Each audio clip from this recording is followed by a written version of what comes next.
passé de 33 minutes sur nos antennes. Mesdames et messieurs, passez d'excellents moments avec nous. Tout de suite, nous passons à la revue de presse avec Grégoire Gomme. Grégoire, bonjour.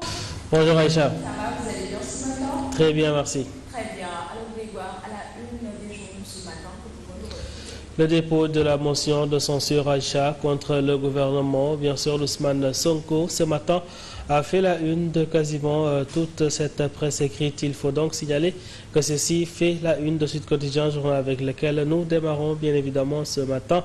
La majorité qui prépare son coup KO dixit la publication en première page, la motion de censure donc contre le gouvernement dirigé par Ousmane Sonko, désormais sur la table du président de l'Assemblée nationale, déposée par Benno Bokk Yakaar hier mardi 3 septembre.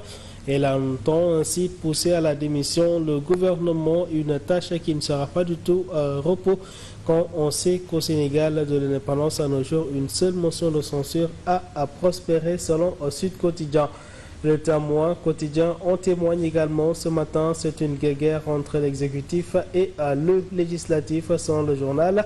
C'est le dernier coup politique de Benno Bokk Yakaar. Le président de la République prend acte du rejet de son projet de loi de dissolution du Conseil économique, social et environnemental et du Haut Conseil des collectivités territoriales. Même son de cloche également la face de quotidien, le quotidien. C'est une motion de sang, bien évidemment, qui est sûre ce matin. Benno a mis sa menace à exécution. Et de 1962 à nos jours, l'histoire des motions de censure est également rappelée par nos confrères du groupe Avenir Communication. En attendant, Diomaye a pris acte de son rejet du projet de loi selon la publication. Les Échos quotidiens dans la foulée de noter qu'Abdoumbo Ouattara, Ousmane Sonko devant les députés selon la publication. L'article 86 de la Constitution est ainsi invoqué. Sonko obligé de démissionner en cas de vote favorable. La procédure enclenchée aujourd'hui ou encore demain rappelle toujours le journal. D'autre part, c'est la Confédération de la démocratie et le socialisme qui fait également parler. C'est la gauche qui descend aujourd'hui en flamme.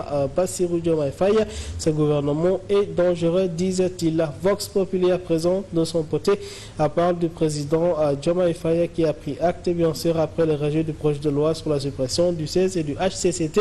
Le rejet renseigne ainsi à suffisance sur la rupture profonde entre les députés de la majorité et les aspirations populaire massivement exprimé lors de la présidentielle, dit-il, et ainsi il réaffirme son engagement à œuvrer pour l'expression des positions politiques plurielles, essentielles au jeu démocratique et à l'équilibre des pouvoirs. À présent, à l'As quotidien de nous dire ce matin que quant à cette motion de censure contre le gouvernement, Ousmane Sonko est bien évidemment sur un siège éjectable ce matin. Le Premier ministre, bien sûr, seul contre les députés de BBY, d'après le journal. À la face à présent d'enquête quotidien, il y a jeu et enjeu ce matin. Le chef de l'État et son Premier ministre en première page.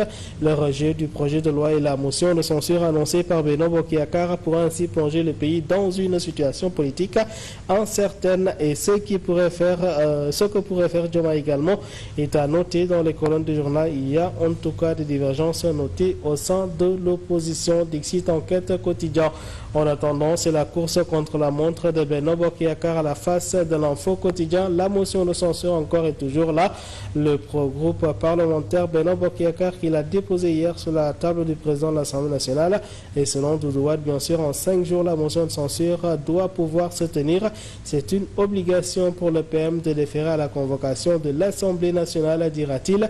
Et plus homogène, plus soudé et plus conquérant, le groupe de la majorité parlementaire est assez fort pour convoquer la session extraordinaire. Les dispositions ainsi de l'article 99 du règlement intérieur de l'Assemblée nationale confirment la possibilité de faire voter la motion de censure en seulement 5 jours maximum et à l'une soirée. Donc lui dira que le problème aujourd'hui c'est que l'Assemblée est en vacances et il faut une 3e session extraordinaire. S'ils ont demandé l'ouverture d'une session extraordinaire, ils devraient proposer ainsi en même temps un calendrier. Le temps joue ainsi contre le groupe Benno Bokk Yakaar car le chef de l'État a le feu vert pour dissoudre l'Assemblée nationale. Ceci à compter du 12 septembre. septembre. Affaire à suivre. Source A quotidien à présent nous dit que la plénière est attendue au plus tard vendredi de son côté. Quant à l'examen de cette motion de censure déposée par Abdoumbo, il n'y aura pas de commission technique. La conférence des présidents est chargée ainsi de fixer à la date. À présent, Buzz Bilojour sur cette question revient sur les blocs et à blocage. Et oui, Wallou, le rapport de force favorable à Ousmane Sonko. Khalifa Sall, lui, revient sur la délicate position de négociation Macky, Idi et le bloc des libéraux et démocrates. C'est la grande coalition, bien sûr, qui s'adresse d'autre part à Amadouba, lui, à l'art de grignoter sur la paire, le PS et l'AFP. D'autre part, la publication évoque à l'affaire ONAS et l'enquête est gênante ce matin. Cher Tidjandé, le voici bien, impossible d'entendre le ministre sans l'autorisation du président de la République.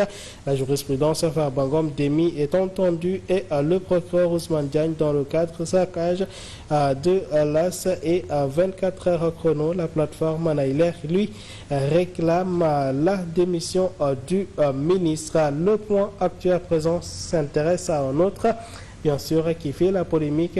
Il s'agit ici du président Diomaye Faye qui, lui, sera-t-il contraint de limoger Cheikh Oumar Diagne? Voici une grande interrogation. Ces déclarations ont créé, tollé au Maroc une relation diplomatique exemplaire mise à rude épreuve par un habitué des déclarations polémiques, dit le point actuel. En attendant, c'est Bougane Gueye qui dénonce ainsi les attaques sataniques et démoniaques de Cheikh Oumar Diagne, son leader de Goussabop.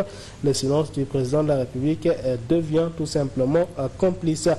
À présent, Libération quotidienne de nous amener à parler du fisc. À présent, il y a bras de fer devant le tribunal après un redressement au champ dans les filets de ce fisc. Bien évidemment, selon le journal au papier noir, aujourd'hui, le tribunal demande une expertise confiée au cabinet Fidex SDA avant de trancher, mentionne la publication. Dans l'actualité sportive, à présent, c'est la Coupe d'Afrique des Nations 2025 et le rassemblement des Lions. Et bien sûr, comme annoncé par la sélectionneur conférence de presse, ces Lions sont bien sûr en regroupement. Ils étaient à 12, bien sûr, au premier rendez-vous cette fois-ci. Les voilà et pour une nouvelle donc aventure à signer. Le Sénégal qui jouera bien évidemment le Burkina Faso. Aïcha, voilà donc pour l'essentiel de la presse écrite de ce matin. Merci beaucoup Grégoire et très bonne lecture à vous, à l'anticipateurs. Nous vous retrouvons dans la deuxième partie. Ce sera à 8h pour le journal. À tout à l'heure. Merci à Grégoire.